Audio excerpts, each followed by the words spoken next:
Assalamu alaikum. They say May Day is a holiday.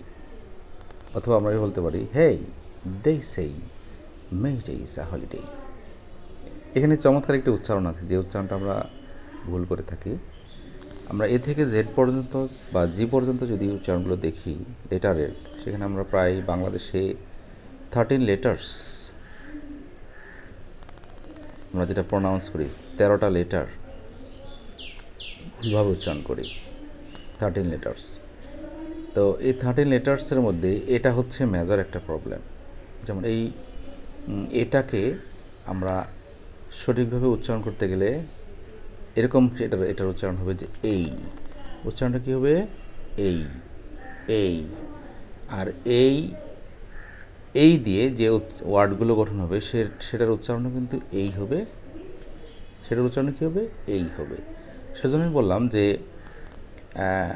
মেই, আমরা যেটাকে মে মাস বলি, মার্চ, এপ্রিল, মে, তো 12 মাসের উচ্চারণগুলো ভুল আছে, সেগুলো আমরা আমাদের ভিডিওতে আছে বা আমি আরও দিব।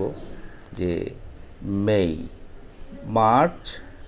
মার্চ, এপ্রিল, মে, তো এই যে মেই, আমরা কি বলি মে, অবশ্যই মে হবে না উচ্চারণটা, যেহেতু শেষে এ আছে এবং ওয়াই আছে, ওয়াইটা ই নিচ্ছে আর এটা এই নিচ্ছে, তো এইভাবে হয়ে যাচ্ছে মে আর ডেটা কি হচ্ছে ডে।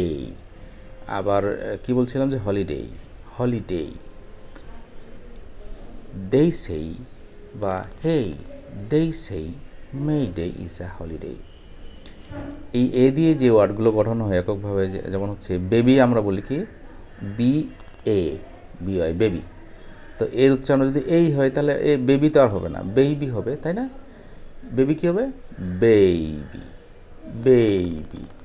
আর CABL কেবল, যেটা তার, বিদ্যুতের তার, মানে ইলেকট্রিসিটির ওয়্যার, এটাকে আমরা কেবল, অবশ্যই কেবল হবে না, যেহেতু এই আছে CABLE।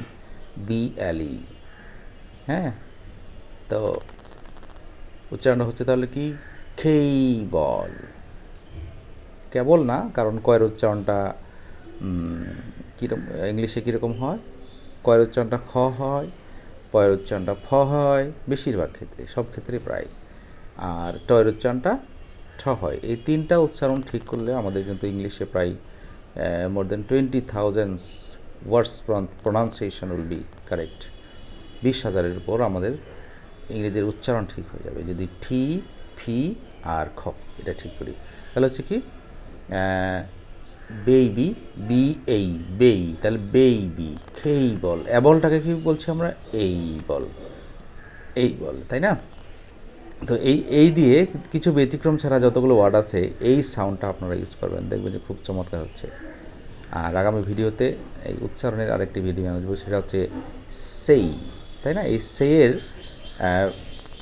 প্রেজেন্ট ফর্মের সিঙ্গুলার ফর্মে কেমন উচ্চারণ হয়, পাস্ট ফর্মের উচ্চারণে কেমন হয়, এখানেও একটা জাদু আছে, আমরা পরের ভিডিওতে সেটা দেখব। ঠিক আছে, আসসালামু আলাইকুম। কর্মক্ষেত্রে আপনার সফলতা কেউ ধরে রাখতে পারবে না যদি আপনি ভালো মতো ইংরেজি জেনে থাকেন।